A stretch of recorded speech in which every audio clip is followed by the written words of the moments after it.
안녕하세요. 오늘도 사연살롱을 찾아주셔서 감사합니다. 결혼을 앞둔 30대 중반 여성이에요.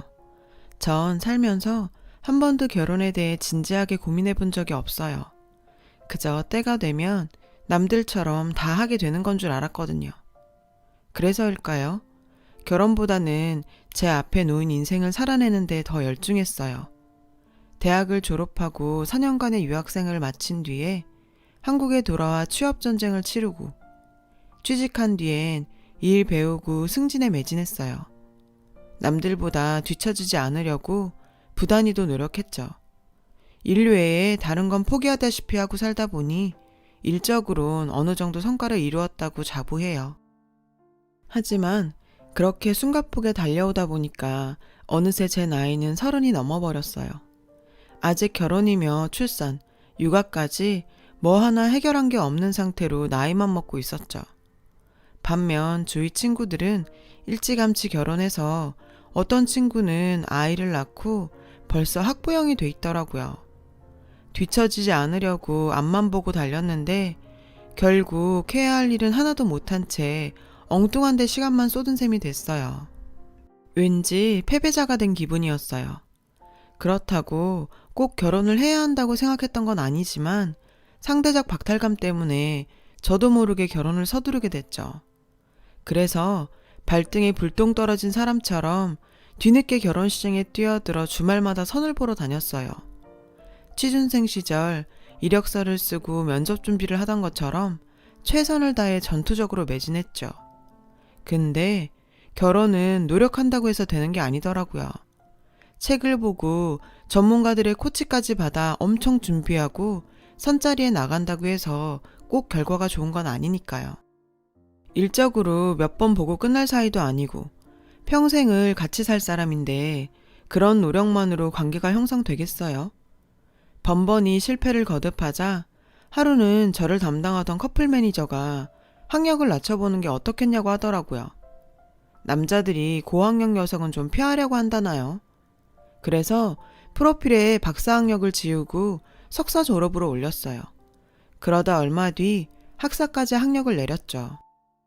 그런데 그걸로도 안 되겠는지 얼마 뒤엔 연봉도 조금 낮춰 적자더군요. 남자들이 자기보다 연봉 높은 여자를 부담스러워한다면서. 내키진 않았지만 결국 연봉도 낮췄어요. 그런데 이렇게 하나 둘 낮추다 보니 상대 남자들 학력이나 연봉도 함께 낮아지더라고요. 그래, 학력이나 연봉 몇 푼이 뭐가 중요하냐, 사람이 중요하지. 그렇게 마음을 다잡고 선자리에 나갔어요. 몇 번의 만남을 가진 어느 날 선자리에 나온 상대 남자가 그러는 거예요. 솔직히 자긴 30 넘은 여잔 여자로 안 보인다나요? 자기 엄마가 27에 자기를 낳았는데 어떻게 30 넘은 여자를 여자로 보겠냐고요. 30 넘으면 아줌마죠. 안 그래요? 실실대며 이러는데 순간 열이 확 오르더라고요. 그래서 그동안 참았던 말을 쏟아냈어요. 그래요? 그럼 어쩌나? 어떻게 이번엔 내 나이도 좀 깎아드릴까요? 박사학위도 학사로 낮춰 적었고 연봉도 그쪽한테 맞춰 낮게 적었는데 그깟 나이 몇 살 못 줄이겠어요? 근데 그걸로 될까? 그쪽 키도 좀 작은 편인 것 같은데 왜? 내친 김에 내 키도 몇 센치 더 줄여드릴까요? 1cm? 2cm? 아님 넉넉하게 한 10cm? 받은 대로 똑같이 되갚아주자 남자는 얼굴을 붉히며 나가버렸어요. 어찌나 속이 상하던지 눈물이 다 나더라고요. 내가 지금 뭐 하는 짓인가. 이런 꼴 당하자고 죽어라 스펙 쌓으며 살았나. 자괴감도 들고 남들 나이트에서 연애할 때 도서관에서 책이랑 씨름하고 시간 쪽에 영어학원 뛰어다니던 제가 너무 가여웠어요. 그래서 정신 차리고 결심했죠. 이렇게까지 나 스스로를 깎아내야 가능한 결혼이라면 내가 거절이라고. 그깟 결혼 안 해도 난 행복할 자신이 있다고요. 그래서 그날부터 결혼을 위한 활동을 딱 끊었어요. 그리곤 엄마한테 지금까지의 일을 말씀드렸더니 엄마가 그러시더라고요. 그래, 잘했어. 조선시대도 아니고 결혼에 목맬 일 있니? 여자도 제 몸 건사하고 살 능력만 되면 그깟 결혼 굳이 안 해도 돼. 그러니까 바보 같은 짓 하지 말고 네 인생 살아. 알았어? 엄마 허락도 받았겠다. 다시 예전처럼 제 인생만 생각하고 살기로 했어요. 그런데 신기하죠? 그렇게 선을 보러 다닐 때 마음에 드는 남자가 안 생기더니 막상 포기하고 독신으로 살자 결심하고 나니 바로 생기지 뭐예요? 그것도 돈 한 푼 안 들이고 앞집 아주머니 소개로 말이죠. 이 총각 외고 졸업하고 와이대 경영학과 나와서 예일대에서 MBA도 땄잖아. 외국계 금융회사에 다니다 지금은 외할아버지 회사에 다녀.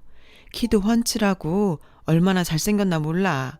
자기랑 동갑에 학력도 딱이라니까. 사실 그 집 엄마가 예전에 목동 쪽에선 치맛바람으로 꽤 유명했거든. 그래서 그 집 자식들이 다들 공부도 잘하고 학벌도 좋다니까. 그뿐인가? 그 집 엄마가 무남동녀라서 외할아버지 회사도 그 아들한테 물려준다잖아. 물류회사인데 재정도 탄탄하고 회사 규모도 꽤 된다나 봐. 내가 자기니까 소개하는 거지 아무한테나 이런 자리 소개 안 해. 어때? 생각했으면 한번 만나볼래? 금융회사 다니다 외할아버지 회사에 들어가 일 배우느라 결혼이 늦어졌다며 일 때문에 홍기 놓친 게 저랑 비슷해서 잘 맞을 거라더군요. 솔직히 조건만 들었을 땐 나쁘지 않았어요. 아니, 오히려 지금까지 만났던 남자들 중 최고였죠. 그래서 마지막 선짜리란 심정으로 만나보기로 했어요. 며칠 뒤 금요일 회사 업무가 밀려 야근을 하고 늦은 퇴근을 하려던 참이었어요. 모르는 번호로 전화가 걸려왔죠. 받아보니 선보기로 했던 남자였어요. 야근을 하고 이제 막 퇴근하려던 참이라니까 그럼 만나서 맥주 한잔 하자는 거예요. 야근 후엔 시원한 맥주죠. 어때요? 마침 영훈씨 회사 근처인데 저랑 맥주 한잔 하실래요? 솔직히 그날따라 맥주가 땡기긴 했어요. 그래서 그러자고 했죠. 그렇게 우린 선자리에 나가기도 전에 술자리에서 먼저 만났어요. 앞집 아주머니 말대로 키도 크고 훈남에 성격도 시원시원한 쾌남이더라고요. 덕분에 첫 만남임에도 불구하고 편하게 얘기 나눌 수 있었죠. 대화를 나누면 나눌수록 어떻게 이런 멋진 남자가 내 차례까지 남아있었을까? 여자들이 채가도 진작에 채갔을 법한 남잔데 라고 생각했죠. 그만큼 탐나는 남자였어요. 다행히 그쪽도 제가 마음에 들었는지 호감을 보이더군요. 그렇게 우린 누가 먼저랄 것도 없이 서로에게 끌렸고 만난 지 1년도 안 돼 상견례까지 마쳤어요. 둘 다 홍기가 꽉 찬 나이라 질질 끌 이유가 없었죠. 시어머님은 앞집 아주머니 말대로 목동 쪽에선 꽤 유명한 분이셨더라고요. 목동에서 나고 자란 입사 동기한테 어머님 얘기를 했더니 단박에 알더라고요. 어머, 나 그 집 알 것 같아. 여동생이랑 나 같은 학원 다녔었거든. 근데 괜찮겠어? 그 아주머니 장난 아닌데? 솔직히 당시엔 입사 동기 말이 귓등에도 안 들렸어요. 솔직히 대한민국 엄마들 중 자식 교육에 관계된 일이라면 유난 안 떨 엄마가 몇이나 되겠어요. 오히려 자식 교육에 신경 안 쓰는 엄마보다 훨씬 낫다고 생각했죠. 근데 이게 오산이었어요. 하나를 보면 열을 안다는 말이 괜히 있겠어요. 암튼 전 결혼 준비로 눈코 뜰 새 없이 바쁜 하나를 보냈어요. 그러던 어느 날이었어요. 주말이라 모처럼 목욕탕에 다녀오는 길이었는데 어머님한테 전화가 왔더라고요. 급하게 할 얘기가 있으니 집에 좀 들리라고요. 서둘러 준비를 하고 달려갔어요. 예단 말이다. 자질구레하게 이것저것 할 것 없이 쓸만한 거로 몇 개만 해라. 은수저 없어 밥 못 먹겠니? 칠섭반상게 없어서 상 못 차리겠니? 괜히 이불이니 뭐니 주렁주렁 싸매고 올 거 없다. 자식 팔아 장사할 것도 아니고 이것저것 해오라는 시애미들. 난 딱 질색이야. 안 그래도 예단 때문에 걱정을 했는데 어머님이 먼저 이렇게 말씀해 주시니 정말 고마웠어요. 그런데 그래서 말인데 이불이니 수저 세트니 그런 거 말고 내 백이나 해와라. 애들 드는 브랜드 말고 샤넬 정도가 적당할 것 같은데 어떠니?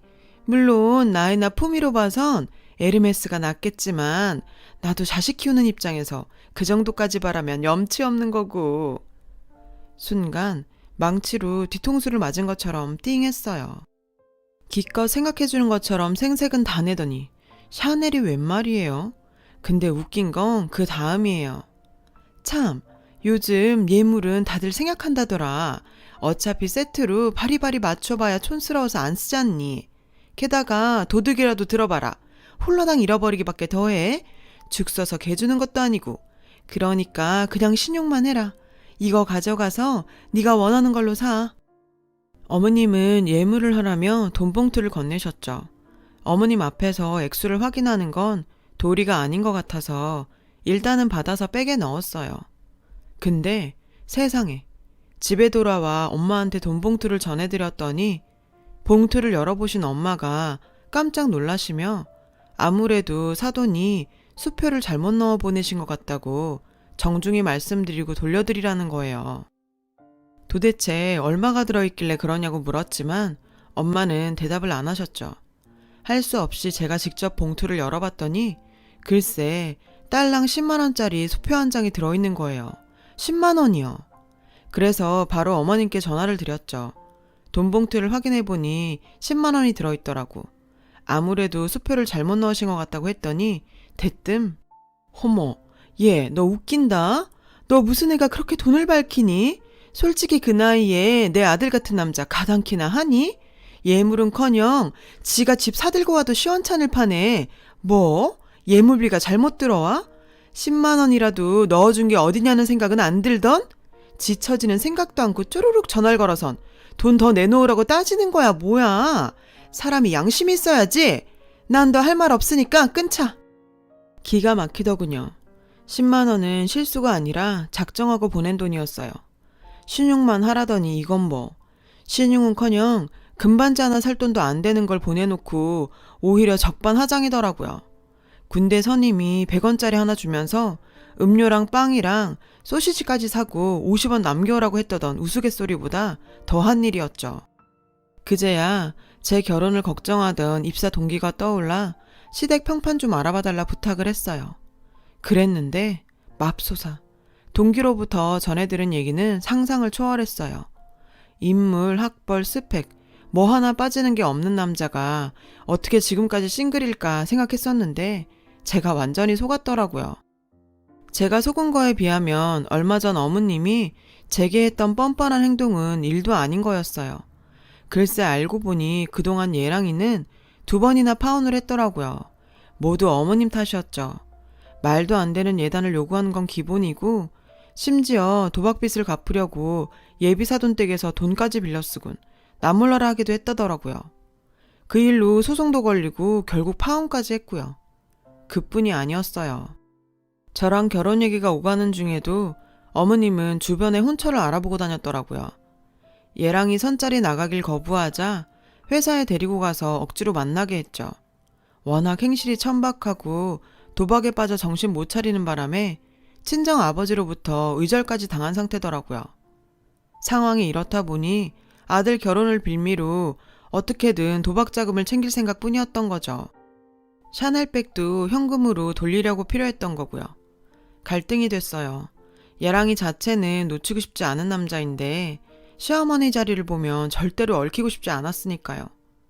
결혼하기 전부터 이런 식으로 나오는데 결혼 뒤에는 말 안 해도 뻔할 거고요. 이 남자가 평생 내 바람막이가 돼줄 수 있을까? 아무리 생각해도 불가능할 것 같았어요. 팔은 안으로 굽는다고 처음이야 제 편을 들지 몰라도 이제까지 파혼 몇 번 당하고도 지 엄마랑 살고 있는 걸 보면 자기 부모까지 버리며 절 택하진 않을 테니까요. 그렇다면 결론은 하나였어요. 파혼만이 답이었죠. 얼마 뒤 어머님한테 연락이 왔어요. 시댁 식구들이 모여서 주말에 저녁을 먹기로 했으니 이참에 와서 인사를 하라고요. 하지만 전화를 건 진짜 이유는 따로 있었죠. 예, 전에 말했던 샤넬백은 혹시 샀니? 다음 달에 모임이 있어서 말이야. 그때 들고 가고 싶은데 가능하겠니? 아, 샤넬백이요? 네, 준비할게요. 이번 주말에 갈 때 가져다 드리면 되죠? 제 말에 어머님은 좋아서 어쩔 줄을 모르더군요. 왜 안 그렇겠어요. 꼴랑 10만원 주고 수백만원짜리 샤넬백을 갖게 됐는데. 그리고 드디어 약속한 날이 됐어요. 전 어머님께 드릴 백을 들고 예비시댁으로 향했어요. 어머님은 제 손에 들린 쇼핑백을 보자 입이 귀까지 찢어졌어요.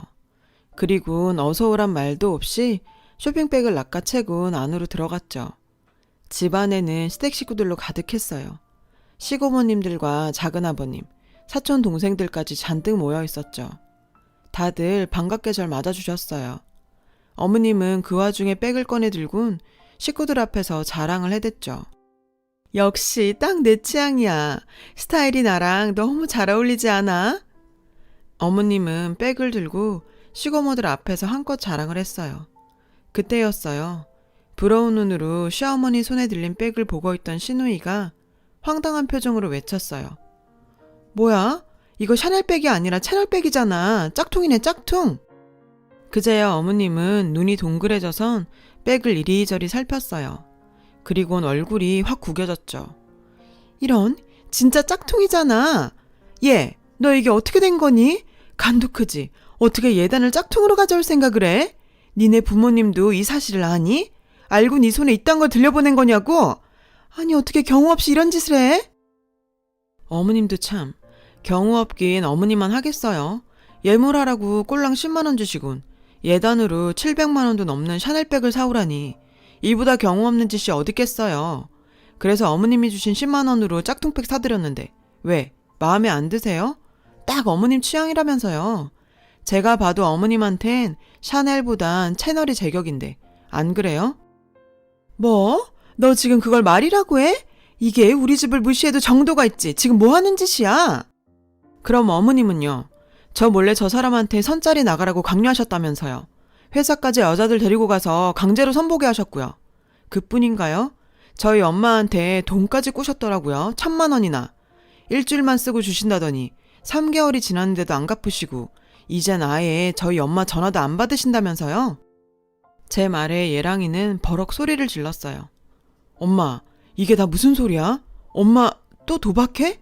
그래서 돈 빌린 거야? 아니야. 개돈 내느라 빌린 거야. 다음 달에 개 타면 갚을라 그랬어. 얘, 내가 어련히 알아서 갚을까? 네 엄마한테 가서 전해라. 다음 달에 깔끔하게 정리해주겠다고. 남도 아니고 사돈지간에 그깟 돈 쳐내. 사람 우습게 만들고 있네. 어머님, 좀 솔직해지세요. 어머님 그 돈 도박판에서 다 날리셨잖아요. 그뿐인가요? 사채빚도 수억 있으시던데 어떻게 다음 달에 갚아주시겠다는 거예요? 설마 또 아들 선짜리 내보내서 여자 집에서 돈 뜯어내려는 건 아니겠죠? 그리고요, 툭하면 저랑 저희 엄마한테 아들 장사하려 드시는데 꿈 깨세요. 저요, 어머님 아들 안 사요. 제가 오늘 이 자리에 온 건 파혼 의사 전화로 온 거니까요. 생각해보니까 제가 어머님 같은 사람 며느리 하기에 너무 아까워서 도저히 안 되겠더라고요. 그러니까 하루 속히 돈이나 갚으세요. 결혼 빌미로 질질 끌 생각 꿈도 꾸지 마시고. 이번 주까지 제 통장으로 1,000만 원 입금 안 되면 사기죄로 고소할 테니까 알아서 하세요. 그럼 전 이만 가볼게요. 그렇게 전 파혼 선언을 하고 나왔어요. 예랑이 달려나와 절 붙잡았지만 전 이미 마음을 정리한 터라 뿌리치고 왔어요. 솔직히 예랑이도 믿을 수 없어졌었거든요. 급히가 어디 가겠어요? 믿음이 깨진 상황에 결혼은 무리죠. 암튼 적지 않은 나이에 파혼을 경험한 저는 앞으로 일에만 매진할 생각이에요. 그렇게 멋진 남자가 이 늦은 나이에 제 앞에 한 번에 왔다? 이상한 건 이상한 거죠. 불확실한 사랑에 절 걸기보다는 제 인생에 절 걸기로 했습니다. 열심히 살다 보면 언젠가 저한테 맞는 좋은 사람도 저한테 오겠죠. 편하게 생각하고 살려고요. 희한한 사람들도 많지만 세상엔 좋은 사람들도 많으니까요. 제 사연을 들어주셔서 감사해요. 추운 날씨에 감기 조심하세요. 여러분, 사연 댓글에 응원과 현명한 조언 부탁드려요. 좋아요와 구독은 저에게 큰 힘이 됩니다. 오늘도 좋은 일 가득하세요.